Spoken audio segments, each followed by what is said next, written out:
సీట్లు లేని చంద్రబాబు నాయుడు, ఓట్లు లేని బీజేపీ పార్టీ.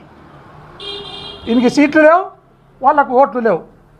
ఓట్లు లేనోడు, సీట్లు లేనోడు.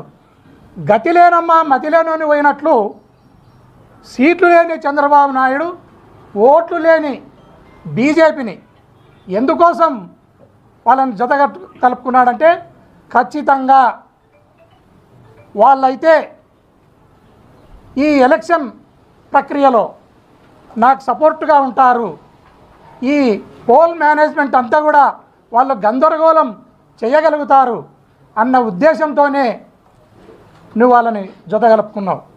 సీట్లు లేని చంద్రబాబు నాయుడు, ఓటు లేని బీజేపీ పార్టీ, రెండు లేని పవన్ కళ్యాణ్, వీళ్ళు ముగ్గురు కలిసి ఒక ప్రెస్ మీట్ పెట్టి ప్రెస్లో ఎందుకు మాట్లాడలేకపోతున్నారనేది మా ప్రశ్న.